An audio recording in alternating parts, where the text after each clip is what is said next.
Bulan suci Ramadan sudah di depan mata, tapi harga bahan pangan dan bermacam kebutuhan pokok sehari-hari semakin gila-gilaan. Lalu apa kata pemirsa Liputan 6 Pagi? Kita simak Kopi Pagi, komentar pilihan Liputan 6 Pagi selengkapnya.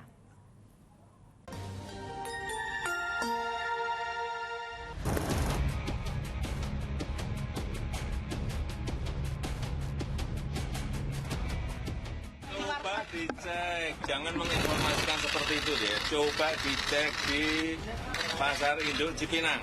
Cek. Coba dicek lagi ke Pasar Johar. Ini yang pasar-pasar beras itu harus dicek. Coba kalian datang ke Pasar Cipinang, cek harganya turun atau naik. Cek di Pasar Johar, di Kerawang, naik atau tidak, turun atau tidak. Cek, sudah turun. Akhir Februari lalu, Presiden Joko Widodo bilang kalau harga beras di pasaran ini sudah mulai turun dan meminta langsung untuk cek di lapangan. Nah, saya saat ini sudah berada di Pasar Kupro, Jakarta Barat, langsung ingin mengecek bagaimana turunnya harga beras, sejauh mana harga beras turun. Dan saya juga sudah membawa Rp50.000 untuk mencoba dengan uang Rp50.000 ini saya bisa memasak hidangan munggahan apa saja, khususnya menjelang bulan suci Ramadan.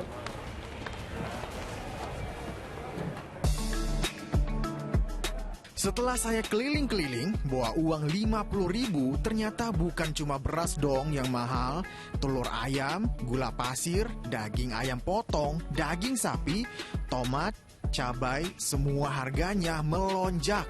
1 kilogram daging ayam potong bahkan harganya sekarang sudah mencapai Rp40.000. Ya, dengan uang Rp50.000 yang saya bawa tadi, saya cuma bisa beli beras 1 liter harganya Rp15.000. Sudah naik, tadinya Rp13.000, lalu ada telur, ini setengah kilo, harganya Rp16.000 dan juga minyak curah Rp9.000. Lalu ada 1 paket sayur asem harga Rp5.000 dan 2 buah terong harga Rp5.000. Jadi total Rp50.000. Ini rencananya saya ingin masak enak untuk menjelang bulan suci Ramadan, tapi ternyata ya seadanya. Nah, gimana komentar pemirsa Liputan 6 SCTV melihat bagaimana tingginya harga bahan pokok menjelang bulan suci Ramadan? Bersama saya Rama Ditya Demas dan juru kamera Gilang Robi. Inilah Kopi Pagi, komentar pilihan Liputan 6 Pagi. Pemandangan warga berjubel dan berdesak-desakan ini demi mendapatkan beras murah kerap terlihat di berbagai operasi pasar. Seperti di Grobogan, Jawa Tengah akhir Februari lalu. Tak sedikit pula anak bayi dan balita yang terpaksa ikut berhimpitan di dalam antrean. Namun tak semua beruntung, seorang ibu bahkan menangis karena tidak kebagian. Anak di rumah masih kecil, masih 2 bulan, tak tinggal buat dapat beras, tapi malah nggak ada.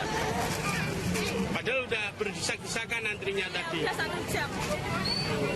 Tadi kan pengumumannya jam 9 mulai, ini jam 10 udah selesai, udah habis.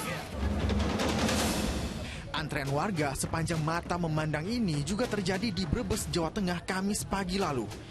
Demi membeli paket sembako seharga Rp85.000 yang berisi 5 kg beras, 1 kilo gula pasir, dan 1 liter minyak goreng, warga rela mengantre berjam-jam sejak pagi karena mustahil untuk mendapatkan harga semurah itu di pasar.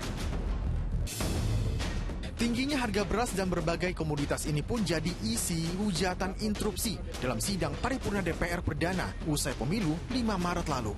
Usulan pembentukan tim panitia khusus alias Pansus DPR untuk mengusut ruwetnya masalah perberasan digaungkan. Untuk itu pimpinan saya mengusulkan DPR membuat tim khusus untuk masalah perberasan nasional ini. Walaupun informasi-informasi dari pemerintah ketersediaan itu ada, tapi apakah mencukupi? Ini sangat penting karena jangan sampai krisis pangan ini berpotensi menjadi krisis sosial, bahkan sangat mungkin menjadi krisis politik, apalagi situasi-situasi pasca pemilu ini juga belum beres. Tentunya kita sangat senang ketika kemudian harga beras ini yang harganya mahal ini dinikmati oleh petani. Yang menjadi permasalahan adalah beras, mahalnya harga beras tidak dinikmati oleh petani kita. Data yang saya dapatkan bagaimana pemerintah hanya membeli 2% dari seluruh petani, potensi petani kita. Ini data dari Bulog saya dapatkan, hanya 2%. Artinya 98% seluruh panen petani kita dikuasai atau dibeli oleh pihak swasta. Sehingga hari ini pemerintah mendapatkan hasilnya tidak mampu mengendalikan pasar. Memang benar, tingginya harga beras saat ini justru tidak dinikmati petani. Pemerintah melalui Bulog itu seharusnya ketika petani panen raya dan terjadi oversupply gabah, pemerintah menyerap gabah. Tapi kita tahu sendiri bahwa pemerintah gagal menyerap gabah petani karena harga pembelian pemerintah itu sangat rendah, bahkan di bawah harga biaya produksi gabah. Jadi memang petani malah rugi kalau menjual ke Bulog, sehingga Bulog mengambil jalan pintas dengan impor untuk memenuhi cadangan pangan pemerintah. Lembaga Penelitian Ekonomi KOR menilai ruwetnya masalah beras di Indonesia tidak cukup diselesaikan dengan pembentukan tim pansus beras DPR. Mahalnya harga beras 2024 ini disebabkan oleh momentum pemilu yang berdekatan dengan datangnya bulan Ramadan di awal tahun saat permintaan melonjak tinggi. Selain itu, manajemen stok dan impor beras pemerintah yang buruk membuat masyarakat dan petani makin terjepit. Padahal di atas kertas, stok beras Indonesia berlimpah karena keputusan impor beras pemerintah sebenarnya jauh melebihi penurunan produksi beras imbas El Nino. Jika kebijakan impor terus digas, maka Indonesia akan mencetak rekor impor beras tertinggi selama 25 tahun terakhir. Yes, ini memecahkan rekor impor terbesar selama 25 tahun terakhir ini. Dan impor tertinggi sepanjang sejarah Indonesia itu terjadi di tahun 1998 pada saat Soeharto jatuh. Dan kalau keputusan impor tahun 2024 betul-betul dilaksanakan, kita akan mendapatkan rekor baru impor. Karena keputusan impor kita yang sudah dilakukan oleh pemerintah 3,6 juta ton. Jauh melebihi tahun 2023. Untuk itu saya tidak paham mengapa bisa seperti ini. Padahal stok beras nasional tadi sudah saya sampaikan meningkat cukup tinggi dari 4,06 juta ton ke 6,7 juta ton di tahun 2024. Itu baru urusan beras. Komoditas sayuran seperti cabai, bawang, tomat, harganya juga fluktuatif karena minimnya fasilitas cold storage atau pendingin untuk mencegah kerusakan dalam proses distribusi. Pemerintah mengklaim lonjakan harga pangan yang makin gila-gilaan menjelang Ramadan jadi perhatian utama. Kepala daerah pun diminta turun tangan menggelar gerakan pangan murah lewat berbagai operasi pasar. Gerakan pangan murah. Nanti Pak Irjen, saya minta tolong teman-teman satu daerah, semua daerah bisa melakukan gerakan pangan murah. Tapi, apakah dampaknya sudah terasa di masyarakat? Masih mahal. Ibu beli kemarin yang per kilonya aja masih 18, 19 tuh. Ada yang 20.000, yang biasanya 15.000, sekarang 20.000. Iya. Susahnya bingung juga sih, sekarang dagangannya mahal semua, otomatis kan semua kalangan orang kan nggak semua orang punya, kayak macam tomat, cabai merah, sekarang kan ininya naik semua, ada yang murah. Cuman kalau di kamu kemarin saya mini istri, katanya susah nyari gitu, ada gue yang Bulog, udah berasnya udah pada itu kan ya, tahu sendiri lah yang Bulog itu. Jadi, gimana ya, puyeng ini pikirannya kayaknya. Kan naik semua dari ibaratnya ini tomatnya ya. Tomat paling mahal dulu sampai cuma 20, dia paling mahal sekarang udah 30. Terus cabai juga masih di atas juga sampai. Akhirnya ya pelanggan-pelanggan jadi pada bingung belanja. Harganya masih mahal, masih mahal. Saya kemarin 18.000 sekilo, yang 18.000. Yang murah 13.000 lebih susah dimakan kayak beras bulog. Semua ya kalau mau sih turun kayak dulu lagi gitu ya. Biar pasar bisa stabil kayak dulu. Sekarang pasarnya sepi kan karena dagangan mahal. Susah nyarinya. Iya, jadinya pasarnya mungkin pada sepi ke pasar males. Pasar juga mahal, belum ongkosnya, belum parkirnya mahal. Masih 18.000. Susah sekarang. Orang-orang kecil itu kalau mahal-mahal loh, susah tuh makannya. Apalagi anaknya 3, 4. Ya aku anaknya 4, 3. Aduh, 100.000 nggak cukup. Pada nangis. Iya bener, pada mahal semua.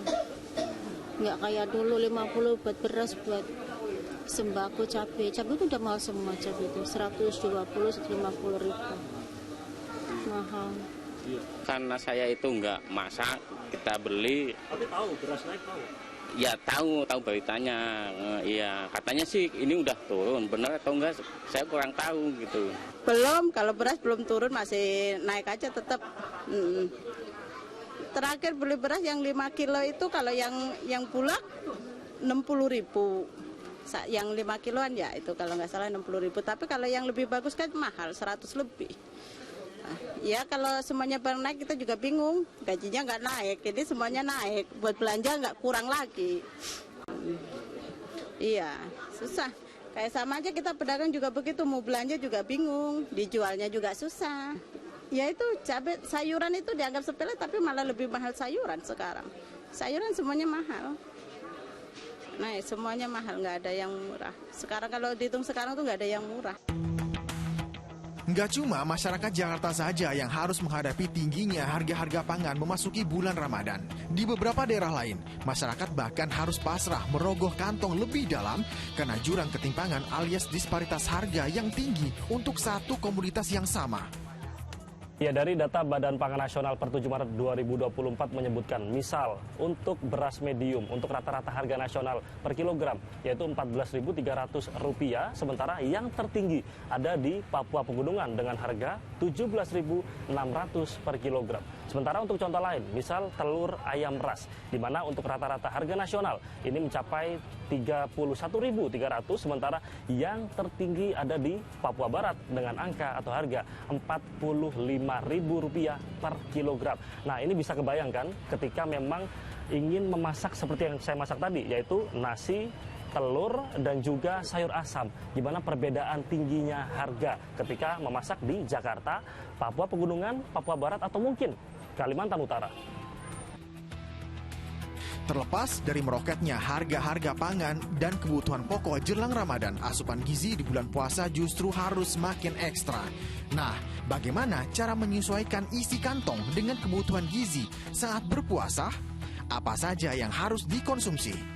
Jadi nomor satu, emang kita mesti bergizi lengkap dan seimbang supaya puasanya tetap bisa berjalan dengan lancar karena nutrisinya terpenuhi. Jadi nomor satu adalah sumber karbohidrat. Kita mau menggantikan nasi dengan singkong atau ubi atau kentang atau jagung, kandungannya kurang lebih mirip. Jadi silahkan menggantikan. Jadi tidak harus selalu sumber karbohidratnya nasi. Jadi dipilihkan aja sumber karbohidrat yang mungkin dari situ lebih mudah diperoleh dan tidak terlalu mahal. Kemudian sumber protein itu bisa ayam, bisa ikan, bisa telur, bisa daging, bisa tahu, tempe, kacang-kacangan. Jadi kalau misalnya lokasinya adalah di daerah dekat laut, mungkin ikan akan lebih murah. Jadi bisa mendapatkan sumber protein dari ikan. Wah, banyak juga ya ternyata alternatif sumber karbohidrat dan protein selain yang sekarang lagi mahal tapi sebenarnya tak kalah bergizi. Nah, apa kata pemirsa Liputan 6 Pagi? Apakah membeli alternatif bahan pangan bakal jadi solusi menggantikan beras, daging, ayam, dan telur yang lagi mahal-mahalnya? Makan nasi, soalnya ubi-ubian juga sekarang udah mahal, Mas. Sekarang udah iniin, ubi-ubian aja ini kayak susah, sekarang udah susah, udah mahal. Iya, paling nasi. Mahal, udah makanan pokok Indonesia kan nasi, iya. Soalnya gitu harus bertahap ya mungkin ya, kalau gitu juga. Iya, nyesuaiannya mungkin lama nyesuaian juga kalau misalkan mau dari beras sampai apa, ubi apa, singkong itu kan. Juga orang kalau di gimana ya, kalau di kampung singkong sudah biasa, cuman kalau di Jakarta kan singkong juga kan beras aja kenyang, kalau ubi kan bisa perutnya bisa sakit. Kalau beras kan kenyang, adem di perut. Tetap beras, tetap nasi. Kalau nasi 5.000 udah kenyang, udah adem perutnya. Kalau singkong makan satu potong masih lapar, panas. Ya kalau kita orang Indonesia kalau nggak makan nasi nggak puas. Udah pasti. Kalau buat yang lain selingan lain ya paling ubi, kebanyak orang beralih begitu. Nah kalau khusus bahan pokok itu tetap kita harus makan nasi. Nggak makan nasi nggak bisa kalau kita. Iya, ubi buat cemilan. Nah, menjaga asupan gizi selama berpuasa sebenarnya sama pentingnya dengan menjaga asupan cairan. Ahli gizi menyarankan untuk minum 8-10 gelas air sehari dan menjaga asupan gula. Jangan mentang-mentang udah puasa seharian jadi boleh makan minum yang manis-manis terus ya. Olahraga juga harus jalan terus dan lakukan sebelum berbuka puasa. Wah, ini bener-bener ya. Harga yang sedang mahal-mahalnya yaitu mulai dari beras, telur, daging ayam, daging sapi dan teman-temannya ini membuat kita memutar otak semakin kencang. Apalagi sebelum memasuki bulan Ramadan. Dan walaupun memang masih banyak sumber nutrisi yang bisa menggantikan bahan-bahan pokok yang lagi mahal-mahalnya, tapi orang Indonesia belum kenyang kalau belum makan nasi. Dan demikian Kopi Pagi kali ini. Saya Rama Dika Domas dan juru kamera Gilang Robi pamit undur diri. Sampai jumpa. Salam SCTV.